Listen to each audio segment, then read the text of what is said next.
Welcome back, Book Dragons. I'm Ru and you're with my channel. Welcome to my mind. And today it's time for another murder mystery. I want to talk to you about The Woman in the Window by a.j. Finn. This book was published in January this year, and after some of my favorite booktubers have spoken about it, I decided to pick it up.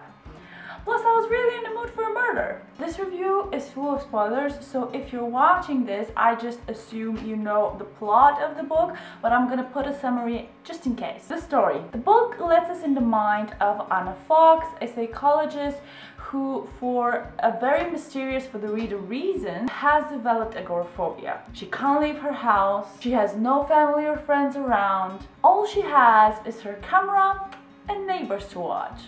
And don't forget the wine and the old movies.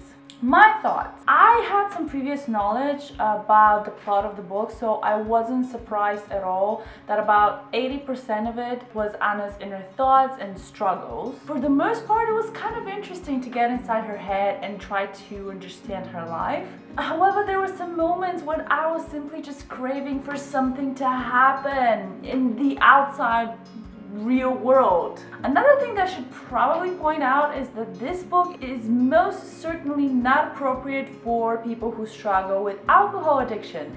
I mean, the amount of wine Anna drinks in this book, I found myself craving a glass every time I opened the book. The other theme throughout Woman in the Window is the old movies. So Anna makes a lot of references to these old black and white movies that I never heard of. So I kind of felt excluded. I had no idea what she was talking about, so I did skip a lot of lines, which is something I don't normally do. On the more positive note, the book is full of mysteries. We do not know what had happened to Anna to make her agoraphobic. We have no idea what happened to Jane in the night that Anna thinks she saw a murder. We don't know why Russell's act so hostile, and we don't know what the hell is David's deal. So the author has done a very good job keeping the reader in the dark without making him feel lost in the story. How about the ending?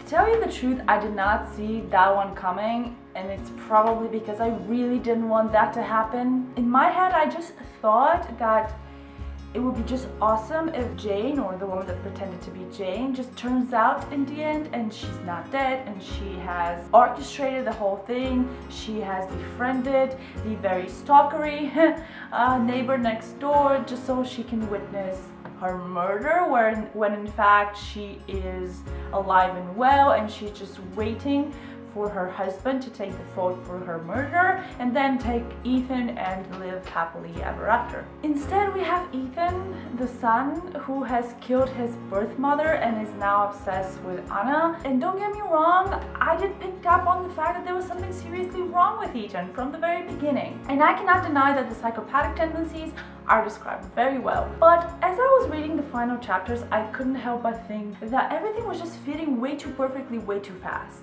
We spend the whole book in Anna's head with little to no action, and we are given information piece by piece by piece. And then all of a sudden, bam! Murder, animal cruelty, child's negligence, stalking, lust, all at once. The only thing missing from the perfect trifecta was the bedwetting. And I don't know what the connection is, but do you guys remember Castle? There was this one episode where he has broken his leg or something like that, and he has to stay home a lot, and he's bored out of his mind. So he starts stalking his neighbors and he sees a murder that he cannot prove happened. So you can imagine that I was thinking about that the whole time I was reading this book. The hype on this was very high, and although I did enjoy some moments, I felt disappointed at the end. Reading the final chapters, I just wanted to scream, "You promised me something so much better, intriguing and interesting, and I feel like in a bad episode of Criminal Minds," if that was possible at all.